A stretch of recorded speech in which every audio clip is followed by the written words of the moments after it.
அனைவருக்கும் வணக்கம். நம்ம டெய்லியும் prelims and mains point of வியூல கரண்ட் அஃபேர்ஸ் ஆர்டிகல்ஸ் பார்க்குறோம். இன்றைக்கி என்ன ஆர்டிகல்ஸ் இருக்குது அப்படிங்கிறத பார்ப்போம். ஸோ முதல்ல பார்த்தோம்னா மாணவர்களுக்கு அபார் எண் அப்படின்னு சொல்லி கொடுத்துருக்காங்க. ஸோ அபார் எண் பொறுத்த வரைக்கும் பார்த்தோம்னா 2020ஆம் ஆண்டு வெளிவரப்பட்ட தேசிய கல்விக் கொள்கையில் அறிவிக்கப்பட்ட ஒரு விஷயம் தான் இந்த அபார் எண் அப்படிங்கிறது. அதாவது automatic permanent academic account registry அப்படிங்கிறது தான் இந்த அபார் எண் அப்படிங்கிறதுடைய முழு விளக்கமாக இருக்குது. அபார் எண்ணோட ஃபுல் ஃபார்மை எடுத்து தெரிஞ்சு வச்சுக்கோங்க, சரிங்களா? அதாவது யாருக்கெல்லாம் இந்த ஒரு எண் வழங்கப்படும் அப்படின்னு பார்த்தோம்னா பள்ளி கல்லூரிகளில் படிக்கக்கூடிய மாணவ மாணவிகளுக்கு இந்த அபார் எண் வழங்கக்கூடிய நடைமுறையை மத்திய அரசாங்கம் தொடங்க இருக்காங்க, சரிங்களா? அதாவது எல்கேஜியில் ஸ்டார்ட் பண்ணி ஹையர் ஸ்டடீஸ் வரைக்கும் இந்த அபார் எண் அப்படிங்கிறத அவங்க பயன்படுத்துவாங்க. நமக்கு டிசி அப்படிங்கிற மாதிரியான விஷயத்துக்குலாம் ஒரு மாற்றாக கூட இது வரதுக்கு வாய்ப்புகள் இருக்குது. ஏன் அப்படின்னு பார்த்தோம்னா இது ஒரு 12 டிஜிட் எண்ணாக இருக்குது. 12 எண்களை கொண்ட ஒரு ஐடி, ஓகேங்களா? இதில் என்னெல்லாம் இருக்கும் அப்படின்னு பார்த்தோம்னா நம்மளோட பேர், கல்வி விவரங்கள், மதிப்பெண் சான்றிதழ்கள், கிரேடு மற்றும் பட்டய சான்றிதழ்கள் எல்லாமே வந்து இந்த ஒரு டிஜிட்டல் கார்டிலே வந்து இருக்கும் அப்படிங்கிறது சொல்லுவாங்க. ஆக்சுவலி ஒரு குட் இனிஷியேட்டிவாக தான் இருக்கும், சரிங்களா? ஸோ இந்த ஒரு எண்ணில் நம்ம இந்த ஒரு கார்டில் வந்து நம்ம டீட்டெயில்ஸ் அப்லோட் பண்ணுறப்ப எல்லாமே சரியாக இருக்கா அப்படிங்கிறத செக் பண்ணிக்கணும் அப்படிங்கிறதையும் சொல்லியிருக்காங்க, சரியா? அடுத்ததாக பார்த்தோம்னா குறையும் மகப்பேறு மரணம் தலை நிமிரும் தமிழகம் அப்படின்னு சொல்லி கொடுத்துருக்காங்க. மகப்பேறு மரணங்கள் மேட்டர்னல் மார்டாலிட்டி ரேட் அப்படிங்கிறது 1 லட்சம் பிறப்புகளுக்கு எவ்வளவு தாய்மார்கள் இறந்து போகிறாங்க அப்படிங்கிறத அடிப்படையாக வச்சு தான் நமக்கு இந்த தாய்மார்கள் இறப்பு விகிதம் அப்படிங்கிறது கணக்கிடப்படுது. அந்த வகையில் பார்த்தோம்னா இந்தியாவில் 1998 பார்த்தோம்னா 1 லட்சம் பிரசவத்துக்கு 398 தாய்மார்கள் இறந்து போனாங்க. இந்த ஒரு நிலை அப்படிங்கிறது 2020 99 பேராக குறைஞ்சிது, சரிங்களா? இதே தமிழகத்தை பொறுத்த வரைக்கும் பார்த்தோம்னா 2001 134 இருந்த இந்த ஒரு தாய்மார்கள் இறப்பு விகிதம் அப்படிங்கிறது சமீபத்தில் 45.5 குறைஞ்சிருக்கு. Tamil Nadu health management information system அவங்களோட டேட்டா படி பார்த்தோம்னா 45.5 இருக்குது, சரிங்களா? ஸோ அந்த ஒரு டேட்டாவை தான் நமக்கு கொடுத்துருக்காங்க. ஸோ இதற்கு காரணம் என்ன அப்படின்னு பார்த்தோம்னா தமிழக அரசாங்கம் பிரத்யேகமாக நிறைய திட்டங்கள், மகப்பேறு திட்டங்கள் அப்படிங்கிறத கொண்டு வந்திருக்காங்க. ஸோ 102 அப்படிங்கிற அந்த பிரெக்னன்சி ஹெல்ப்லைன் நம்பர்லாம் இருக்குது. ஸோ நிறையா விஷயங்களை வந்து கண்டறிஞ்சு அந்த ஒரு பர்டிகுலரான விஷயங்களை வந்து தடை பண்ணியிருந்தாங்க. நமக்கு முத்துலட்சுமி ரெட்டி திட்டங்கள்லாம் இருக்குது. ஸோ இந்த மாதிரியான திட்டங்கள்னால என்ன ஆயிருக்கு அப்படின்னு பார்த்தோம்னா நம்ம தாய்மார்கள் இறப்பு விகிதம் அப்படிங்கிறத குறைச்சிருக்கோம், சரிங்களா?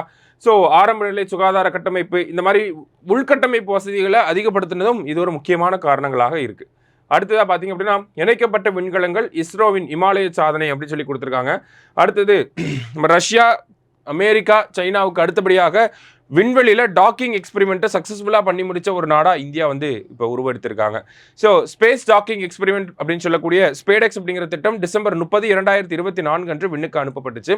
அதில் பார்த்தோம் அப்படின்னா நமக்கு சேசர் அண்ட் டார்கெட், அதை தான் இங்கே SDX-1 அண்ட் SDX-2 அப்படின்னு சொல்லி கொடுத்துருக்காங்க. இந்த 2 விண்கலங்களையும் விண்வெளியில் வச்சு ஒருங்கிணைக்கக்கூடிய திட்டம் அப்படிங்கிறது தான் இந்த ஸ்பேடெக்ஸ் அப்படிங்கிற திட்டம். அதுதான் ஸ்பேஸ் டாக்கிங் அப்படின்னு சொல்லி சொல்லுவாங்க. ஸோ இந்த ஒரு டாக்கிங் அப்படிங்கிறத சக்ஸஸ்ஃபுல்லாக இந்தியா பண்ணி முடிச்சிருக்காங்க, சரிங்களா? ஸோ 2 விண்கலங்களுக்கு இடையே இருக்கக்கூடிய அந்த தூரம் அப்படிங்கிறது ரொம்ப கம்மியாக கொண்டு வந்து அதை கரெக்டாக விண்வெளியில் வச்சு நம்ம கப்பல் பண்ணணும். அதுதான் அந்த டாக்கிங் அப்படின்னு சொல்கிறாங்க. இந்த மாதிரி ஏஐயோட டெக்னாலஜியோட ஹெல்ப்னால நம்ம இந்த ஒரு ப்ராஜெக்டை வந்து சக்ஸஸ்ஃபுல்லாகவே பண்ணி முடிச்சிருக்கோம், சரிங்களா?